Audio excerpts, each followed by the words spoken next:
There are three types of waste: solid waste, liquid waste, and gaseous waste. So here we are talking about the solid waste. So there are several methods for these waste disposal.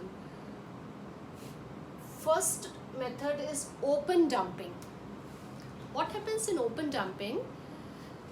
The waste, it is being collected from the municipal bins, and then this waste is transported to the place where it is to be disposed. That means the disposal site, which is being assigned by the municipal corporation. This site is a wasteland. Wasteland means a piece of land which is of no value. Neither housing facilities will be there, no commercial activity is being done over there. So at that place, these waste, they are dumped. And these wasteland, they are away from the city also. So when they dump this waste over there, it attracts so many insects and rodents. What happen when these waste, it will attract those insects and rodent? It will be spreading disease, and there will be foul smell also. So then what happened? The waste is ultimately burnt to dispose them out. So this is the least preferred method, as because it creates lot of ash and smoke. That means it is creating environmental pollution. And when these waste, they are dumped on the land, this is also destroying the beauty of the land, beauty of the place. So this is the least preferred method. Now second method is sanitary landfill. Landfill, as the name suggests, it is a process or the method where the land is being dug up. Then that piece of land, it is filled with the waste and covered with the soil. What happens in sanitary landfill? Waste, it is first it is being tied in a gunny bag and then it is buried inside. So this method is also preferred on open dumping, because here the waste is composted under the ground and it doesn't require burning also, so no pollution will be there. So this is the preferred method. Now third method is composting. Composting, it is a method which is employed to the organic waste. That means waste which is of plant and animal origin. In this, what happened? Decomposition or decaying of those organic waste takes place, and this is being done with the help of microorganisms, bacteria, fungi.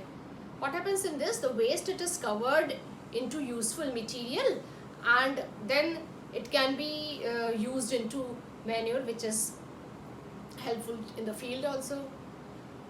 Composting, it can be done with the help of earthworm. So when it is done with the help of earthworm, it is known as vermicomposting. Now another method is incineration. Incineration means burning. So it is the burning of waste, but the temperature required, it is very high, in which electric voltage, it is used. And how these electric voltage are used? They are used in closed chambers, and those closed chambers, they are known as incinerators.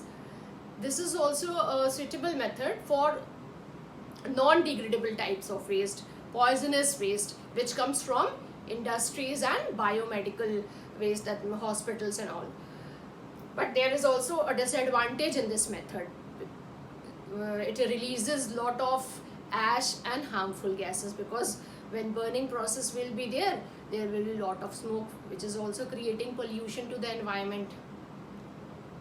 Next method is segregation. Segregation means separate.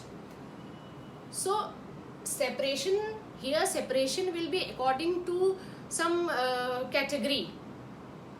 We know we have studied earlier also कि waste they are classified into biodegradable, non-biodegradable, hazardous, recyclable, reusable materials, and they can be separated into. The advantage of segregating waste is that it reduces the load of waste disposal and management by removing all those recyclable and biodegradable waste. The non-biodegradable and poisonous waste, it can then be disposed. So this was all how this segregation process should be done. Now children, our next topic is concept of recycle, reuse and reduce. So what is recycling? Recycle means to reprocess. That means from the useful item we can take out the things and make it into a new product. Okay. For example, we can take the newspapers, cartons, plastic cans, glass jars and other cans. They all can be recycled into new products. Wastewater from which are coming from residential apartments, offices, malls and all, it can also be recycled, and they can also be used for watering the plants and cleaning and all. Okay. Now what is reuse? Reuse means कि instead of throwing away the things, we have to find such ways in which we can use them again and again. Here also we can take an example of can, jars, boxes. It can also be reused, and things can be stored in that. They can be made into useful items such as spoon holders, stationery holders. Okay, and these old newspapers, they can also be used to cover the books. It can make project folders also. So these are the ways how we can reuse all those old things. Now the topic, next part is reduce. Reducing the waste generation, it is also a very good idea. For example, when we reduce the use of paper and plastic bags, how we can reduce the use of paper and plastic bag? By using a jute or cloth bag for shopping and all. We can make compost bin at home for our organic kitchen waste. We can reduce the use of disposable products like paper plates, paper cups, paper napkins, plastic spoons and also these are the ways in which we can reduce, reuse and recycle the products. Now the next topic is waste management. In Europe, the waste hierarchy has 5 main steps. First step is reduce, second is reuse, third is recycle, fourth recovery, and the last one is disposal. Disposal is the least preferred option in this waste management, because they think that prevention of waste generation is the best part. Now there are some issues related to this waste disposal. So the handling of solid waste, it has become a serious problem. Why it has become a serious problem? Because most of the disposal methods, they are directly or indirectly harming the environment. As we have seen in case of open dumping and landfill, they contain so many toxic substances, and when these toxic substances, they seep into the soil and water bodies, they cause pollution of land as well as water, which in turn harming the aquatic animals and also it is harming the people also, because the smoke which is coming out by burning process, it is also having an adverse effect on the health of the individual, because uncontrolled burning of these accumulated waste, it is giving air pollutants, and these air pollutants, they are releasing very poisonous substances. So overall we can see कि these all things, they are creating an imbalance in the environment. Wastes, they remain in the environment. What we are doing, we are moving waste from one place to another, but we never get rid of it completely. Such as we have seen, nuclear radiation, these are very harmful because they are causing genetic and somatic variations. They are very dangerous as they remain into the environment for thousands of years, because they are not decomposed.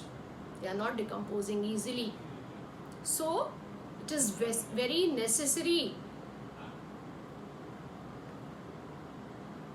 to take care of these nuclear waste, and their proper disposal is also essential, because these waste, they are radioactive and very dangerous.